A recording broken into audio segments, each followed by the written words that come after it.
우리 벌써 9번째 시간이에요. 오늘 지문은요, 철학 지문이고요. 잘 따라서 정리하면, 포스트 모더니즘의 정반대인 철학이 파운데이셔널리즘이라는 거거든요. 진리, 절대적인 진리가 있다. 절대주의, 기초주의, 정초주의라고 번역하는 말인데, 토마스 아퀴나스에 관한 이야기예요. 그래서 한번 잘 따라와 보기 바랍니다. 같이 보겠습니다. 수능 특강 2부 2-4 중세 스콜라 철학을 집대성한 토마스 아퀴나스는 미란 무엇인가를 고민하다가 미는 우리가 무언가를 바라볼 때 어떤 즐거움을 주는 것 이렇게 일단 정의합니다. 그럴만 하죠.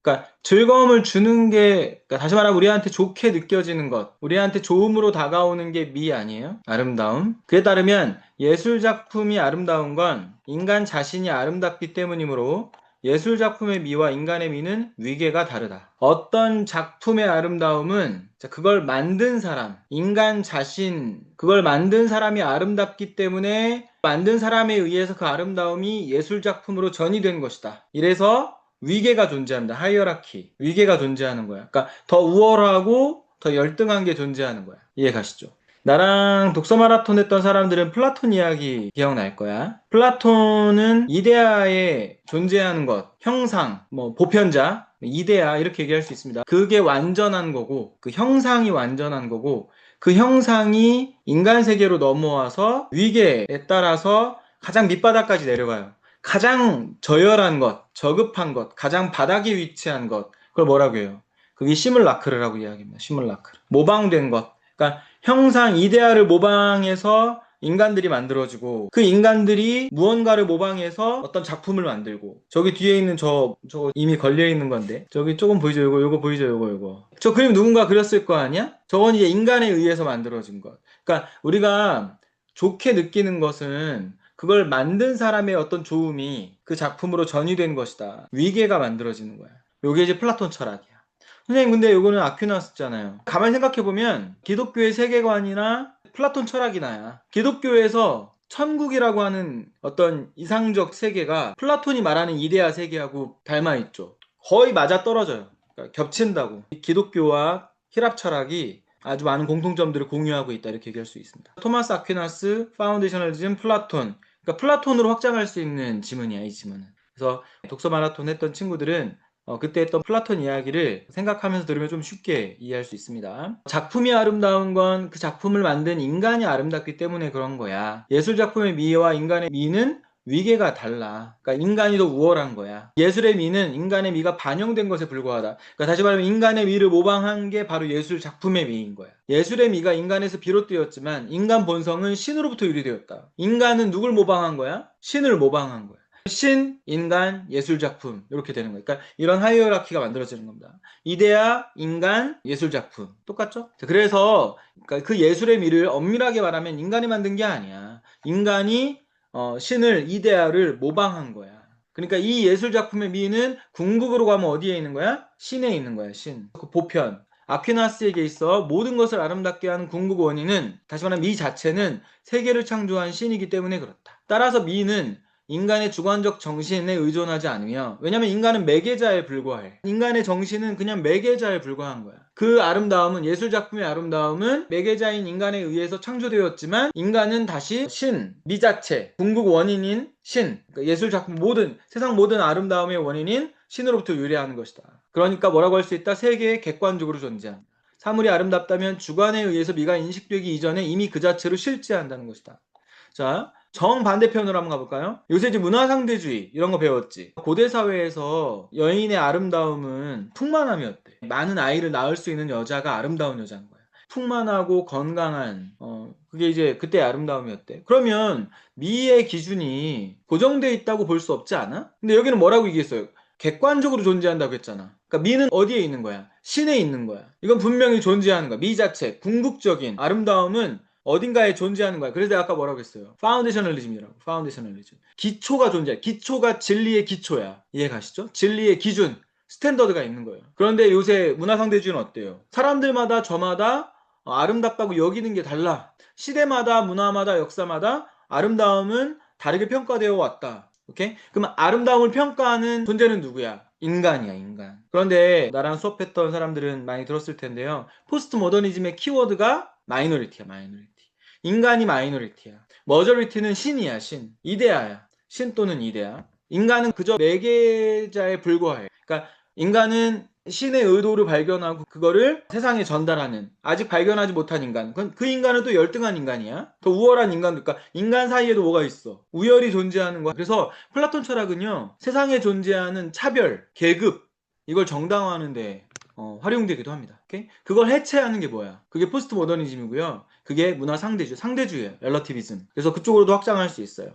앞으로 많은 지문들이 내가 방금 이야기한 이 두 개의 커다란 이 틀 안에서 설명이 될 거야. 알겠죠? 그런 틀들을 잘 가지고 있어야 지문을 빠르게 이해할 수 있습니다. 그러니까 사물이 아름답다면 주관에 의해서 미가 인식되기 이전에 이미 그 자체로 실제하는 것이다. 미는 그 자체로 실제한다. 그래서 아까 여기 보면 미 자체라는 말이 있잖아요. 미 자체. 궁극 원인, 신. 자, 두 번째 읽기 가볼게요. 자, 스콜라 철학자 아퀴나스는 자, 미는 즐거움을 주는 것이라고 보았다. 예술작품이 아름답다면 그건 인간이 아름답기 때문이다. 예술작품의 미와 인간의 미는 위계가 있다. 예술의 미는 인간의 미가 반영된 것에 불과하다. 모방이다. 예술의 미가 인간으로부터 비롯되었지만 인간의 본성은 신으로부터 유래한 것이기 때문에 예술의 미는 인간이 만든 게 아니다. 자, 아퀴나스에게 있어 모든 것의 궁극 원인, 즉 미 자체는 신이기 때문에 그렇다. 따라서 미는 인간에게 의존하지 않으며 세계에 객관적으로 존재하는 것이다.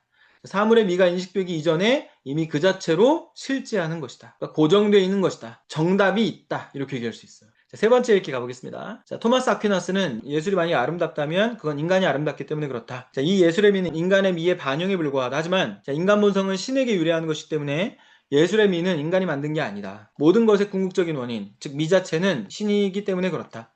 따라서 미는 인간에게 의존하지 않으며 세계에 객관적으로 존재하는 것이다. 자, 사물의 미, 그 자체로 실제하는 것이다. 세상에 존재하는 모든 것, 이미 그 자체에 어떤 가치가 내재되어 있는 거야. 이건 신분제도 정당화하고 계급제도 정당화하고 세상에 존재하는 모든 차별과 불평등, 이걸 정당화하는 논리로 활용될 수 있습니다. 자, 다음 네 번째 읽기 가볼까요? 아퀴나스는 예술의 미는 인간의 미가 반영된 것인데 그렇다고 해서 그 예술의 미가 인간으로부터 비롯된 것은 아니다. 왜냐하면 궁극 원인, 그 미 자체는 신이기 때문에 그렇다. 따라서 미는 세계에 객관적으로 존재하고 그 자체로 실제하는 것이다. 두 번째 단락 가볼게요. 자, 미의 실제성. 우리 방금 이야기한 게 미의 실제성이야. 객관적으로 존재하는 미. 인간에 의해서 존재하는 미가 아니라, 이해가시죠? 신이 이미 정해줬어. 너는 아름다운 사람, 너는 덜 아름다운 사람, 너는 하나도 안 아름다운 사람. 이렇게 정해줬어. 이건 객관적으로 존재하는 거야. 이건 미가 실제한다는 거야. 흔들리지 않아. 기초가 있는 거야. 파운데셔널리즘이라고. 그런데 상대적으로 존재한다. 상대주의야. 그럴 때는 미는 실제하지 않아. 미는 세상에 고정된 형태로 객관적으로 실제하는 게 아니야. 실제성을 이야기하는 건 토마스 아퀴나스. 그걸 거부하는 건 포스트 모더니즘. 현대 철학자들. 이렇게 얘기할 수 있습니다. 알겠죠? 자, 그래서 이 미의 실제성에 대한 아퀴나스. 자, 얘는 아리스토텔레스의 진료 형상론에 기반한다. 아까 얘기했잖아. 아퀴나스가 고대 그리스 로마 철학을 받아들인 거야. 이 아리스토텔레스가 플라톤의 제자야. 뭐냐 이게 진료란 무언가로 만들어질 수 있는 가능태다. 어떤 사물이 다른 사물과 구별되도록 하는 사물의 본성, 즉 형상을 받아들여서 본성, 사물의 본성, 신, 형상, 이것도 신이야, 신. 아퀴나스가 보기에 사물의 본성은 신이야. 형상은 신이라고. 이걸 받아들여서 세계 속에 존재하는 현실태가 되는 것이다. 현실태는 존재야, 사물이야. 그 사물이 되는 거야. 아리스토텔레스의 존재론이야, 존재론. 세상의 사물들은 어떤 방식으로 존재하는가에 관한 설명이에요. 자, 진료와 형상으로 되어 있다. 그 형상은 어디에 있냐? 이데아계에 있다. 그걸 모방해서 재료들을 가지고 이런 것들이 만들어지는 것이다. 이렇게 얘기하는 겁니다. 그래서 어떤 사물이 다른 사물과 구별되도록 하는 사물의 본성, 형상을 받아들여서 사물의 현실적인 모습이 되는 것이다. 아폴론 조각상은 대리석이라는 진료, 이건 재료죠. 자, 이거에 아폴론이라는 형상이 결합되어서 조각상이라는 현실태로 존재하는 것이다. 자, 아까 내가 저기 있는 저 그림 얘기했잖아요. 누군가가 이제 그려서 저기다 올려놓은 걸 건데, 만약 내가 그렸다고 쳐봐. 내가 이런 걸 그려야지 하고 내 머릿속에 생각했어. 아퀴나스 입장에서 얘기하면 신이 나한테 그런 영감을 줬어. 내가 그래서 신의 세계에 가서 저런 걸 발견을 했어. 그리고 내가 캔버스를 가져다 놓고 유화 물감으로 거기다 막 칠해서 이거 만들어낸 거야. 근데 얘가 아름다워. 그럼 이 아름다움은 누구 거야? 내 거야? 아니. 이건 누구 거야?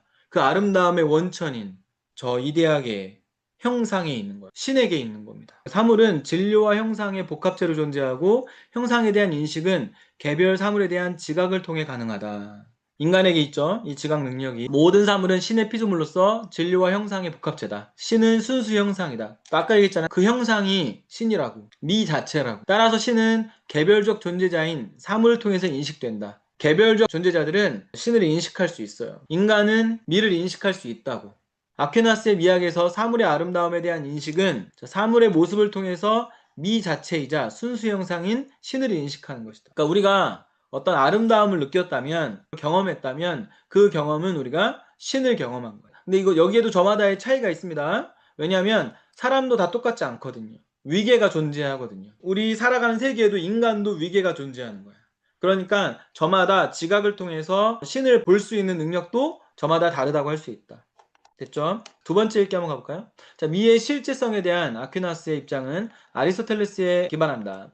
자, 진료는 가능태로 어떤 사물이 다른 사물과 구별되도록 하는 사물의 본성, 이 형상을 받아들여서 현실태가 되는 것이다. 예를 들면 아폴론 조각상은 대리석이라는 재료, 이 진료에 형상이 결합되어서 그러니까 누군가는 신의 세계에서 아폴론의 형상을 발견했겠지. 그리고 그걸 조각한 거야. 그렇게 현실태로 존재하는 것이다. 사물은 진료와 형상의 복합체다. 이 형상에 대한 인식은 신의 세계, 이데아계에 있는 형상에 대한 인식은 개별 사물에 대한 지각을 통해서 가능하다. 모든 사물은 피조물로서 진료 형상의 복합체고 신은 순수 형상이다. 따라서 신은 사물을 통해서 인식된다고 할 수 있다. 우리는 사물에 담겨있는 신을 발견할 수 있는 거야. 왜냐하면 아까 미 자체가 뭐라고 했어요? 사물은 형상을 모방한 거기 때문에 사물 안에 신이 존재하는 거야. 그러니까 우리는 사물을 봄으로써 신을 볼 수 있는 거야. 세상 존재하는 모든 사물들 안에는 신의 형상이 있다. 이렇게 얘기할 수 있습니다. 자, 그래서 신은 사물을 통해서 인식된다. 아퀴나스의 미학에서 사물의 아름다움에 대한 인식은 사물의 모습을 통해서 순수 형상인 신을 인식하는 것이다. 순수 형상, 신, 이데아, 보편자 다 같은 말. 세 번째 읽기. 미의 실제성에 대한 아퀴나스 입장은 아리스토텔레스에 기반하는데 자, 진료는 가능태로 사물의 본성, 즉 형상을 받아들여서 현실태가 되는 것이다. 사물은 진료 형상의 복합체로 형상에 대한 인식은 사물에 대한 지각을 통해 가능하다. 형상이 신이라고 했으니까요. 그러니까 우리는 신을 어디서 볼 수 있다? 사물에서 볼 수 있다. 자, 모든 사물은 진료와 형상의 복합체이며 신은 순수 형상이다. 따라서 신은 사물을 통해 인식되는 것이다. 아퀴나스는 사물의 아름다움을 인식하는 것은 곧 순수 형상인 신을 인식하는 것이다. 그러니까 만약에 네가 어떤 아름다움을 느꼈다? 너는 신을 인식한 것이다. 신을 본 것이다. 이렇게 얘기할 수 있습니다. 네 번째 읽기. 아리스토텔레스는 진료의 형상을 받아들여서 현실태, 사물이 만들어진다고 이야기했다.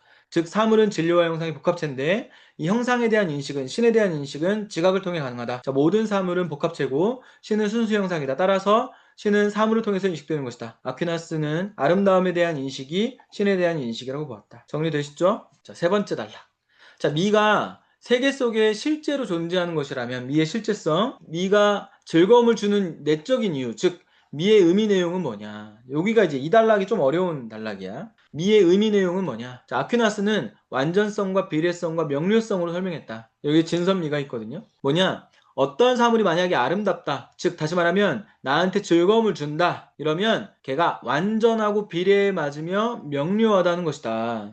첫 번째, 아름다운 것은 완전한 것이다. 이게 완전성이야. 사물이 자기 본성에 따라 다 갖추고 있다는 것을 의미한다. 자, 그런데 선의 의미 내용은 우리가 선이라고 하는 건 선의 정의는 즐거움을 주는 거야. 즉 욕구되는 거야. 그러니까 우리한테 좋은 것, 우리한테 선으로 다가오는 건 우리한테 즐거움을 주는 것. 그래서 우리가 그걸 쫓아가는 것, 우리가 그걸 욕구하는 것. 이게 선이야. 그리고 선이 욕구될 수 있는 이유는 걔가 완전하기 때문에 그런 거야. 즉 다시 말하면 완전성과 선은 딱 들어맞는 거야. 우리가 선을 추구한다면 우리가 좋음을 추구하고 욕구를 따라가고 그렇게 우리가 선을 추구한다면 우리는 완전함을 추구하는 거야. 결국 완전성은 선의 의미 내용과 완전히 겹친다. 그래서 완전성 첫 번째. 두 번째, 아름다운 것은 비례를 갖는다. 비례성이야. 자, 비례성은 사물의 모습이 본성과 조화되는 것이다. 우리는 조화될 때 그것이 아름답다고 느껴요. 자, 아퀴나스는 인간과 동물의 미가 다르고 육체와 정신의 미가 다르다고 한다. 사물의 본성이 제각각이므로 미적인 비례 역시 사물에 따라 다르다. 이건 이제 위계야. 세 번째는 명료성인데요. 자, 명료성은 인간의 지성에 대해 사물이 자기 본성을 뚜렷하게 드러내는 것. 사물의 본성을 인간의 지성으로 파악할 수 있는 것. 요게 지에 관한 거예요. 사물이 아름답게 인식되는 이유는 인간 지성이 사물의 본성인 이 진을 뚜렷하게 포착하고 있기 때문에 그렇다. 그러니까 인간에 의해서 인간의 지성으로 파악되는 것이어야 한다. 진입니다. 진. 이해가시죠? 진선미입니다. 그래서 두 번째 요 비례성이 미고요. 요 앞에 선이 완전성이고요. 요 마지막에 명료성이 진이에요. 진. 진선미. 알겠죠? 이걸로 사물들을 평가합니다. 고대 힐랍 철학은. 자, 두 번째 읽기 가볼까요? 자, 미는 실제로 존재하는 것이라면 실제성. 이가 즐거움을 주는 내적인 이유. 미 의미 내용에 대해서 아퀴나스는 완전성과 비례성과 명료성으로 설명했다. 사물이 아름답다면 완전 비례 명료한 것이다. 아름다운 것은 완전하다. 사물의 본성에 따라서 다 갖추고 있다는 것을 의미한다. 자, 선의 의미 내용은 욕구되는 것이다. 완전하기 때문에 욕구되는 것이다. 결국 완전성의 의미 내용은 선의 의미 내용과 겹친다. 그러니까 여기에 선이 있다. 아름다운 건 비례성을 갖는 건데 이 비례성은 사물의 모습이 본성과 조화되는 것이다. 자, 아퀴나스는 인간과 동물, 육체와 정신, 그 미가 다르다고 말한다. 사물 본성이 제각각 다르므로 미적 비례 역시 사물에 따라 다르기 때문에 그렇다. 요거 비례성, 얘가 이제 미야. 아름다운 것은 명료성을 가지는데 인간 지성에 대해서 사물의 본성이 드러나는 것이다. 아름답게 인식되는 것은 인간이 지성을 사용해서 사물 본성인 이 진을 포착하기 때문에 그렇다. 자, 세 번째 읽기. 미가 즐거움을 주는 의미 내용, 완전성과 비례성과 명료성인데 아름다운 것은 완전하다. 사물이 다 갖추고 있다는 것을 의미한다. 자, 완전성은 선과 일치하는 것이다. 완전성은 선의 의미 내용과 겹친다. 자, 아름다운 것은 비례성을 갖는데 사물의 본성과 조화되는 것이다. 사물의 본성이 제각각인 것처럼 미적 비례 역시 다르기 때문에 그렇다. 세 번째, 아름다운 것은 명료성과 관계되는데 사물의 본성을 드러내는 것이다. 아름답게 인식되는 인간의 진을 포착하고 있기 때문에 그렇다. 네 번째 읽기. 자, 미의 의미 내용은 완전성, 비례성, 명료성. 아름다운 것은 완전하다. 이 완전성은 선과 일치하는 것이다. 아름다운 것은 비례성을 갖는다. 사물의 본성과 조화되는 것이다. 이건 미. 본성이 제각각 비례가 다르기 때문에 그렇다. 아름다운 것은 명료성을 갖는다. 사물의 본성을 드러내는 것인데 드러나는 사물의 본성을 우리가 아름답게 인식할 수 있는 건 우리가 진을 포착할 수 있기 때문에 그렇다. 이게 진이 되겠습니다. 됐죠? 마지막 단락. 아퀴나스에게 있어 미는 욕구와 인식 모두와 관계된다. 자, 미는 즐거움의 대상인 동시에 인식의 대상이다. 자, 미적 즐거움은 지성을 거치지 않은 감각적 쾌락이 아니라 사물의 본성에 대한 인식작용을 통해서 얻는 기쁨이다. 자, 아까 마지막에 얘기했던 진과 관계되는 겁니다. 아퀴나스는 미라는 경험세계 속에 실제적 존재자를 선과 진이라는 선험적 개념과 직결시키는 기초로 삼고 있다. 즉 다시 말하면 실제성과 관련되는 건데요. 그러니까 우리가 세상에 존재하는 모든 사물들, 특히 인간에게는요, 선험적으로, 그러니까 내 경험과 관계없이 내가 경험해서 그것이 아름다움으로 여겨지는 게 아니라 모든 존재에게는 이게 다 내재되어 있는 거야. 두 번째 읽기 한번 가볼까요? 아퀴나스에게 미는 욕구와 인식 모두와 관계되는 건데 즐거움의 대상인 동시에 인식의 대상이다. 자, 미적 즐거움은 감각적 쾌락이 아니라 사물의 본성에 대한 인식작용을 통해 얻는 기쁨이다. 아퀴나스는 미라는 경험세계 속의 존재자를 선과 진이라는 선험적 개념, 이미 인간에 내재되어 있는 태어날 때부터 주어진 이 개념과 직결시키는 기초로 삼고 있다. 자, 아퀴나스에게 있어 미는 욕구와 인식 모두와 관계되는 것인데 미적 즐거움은 본성에 대한 인식을 통해서 얻는 기쁨이다. 자, 미는 세계 속의 존재자를 선과 진이라는 선험적 개념 이걸 통해서 파악하는 것이다. 이 선험적 개념과 직결시키고 있다. 네 번째 읽기. 아퀴나스에게 미적 즐거움은 본성에 대한 인식을 통해서 얻는 기쁨이다. 미를 담고 있는 이 존재자를 선과 진이라는 개념과 직결시켜서 이해하고 있다. 좀 정리해보면요. 맨 앞에 이야기했던 파운데이셔널리즘. 그러니까 세상에 존재하는 아름다움은 실제하는 거다. 그래서 우리 안에 내재되어 있는 것. 그러니까 진선미에 의해서 다 그렇게 파악할 수 있어야 된다.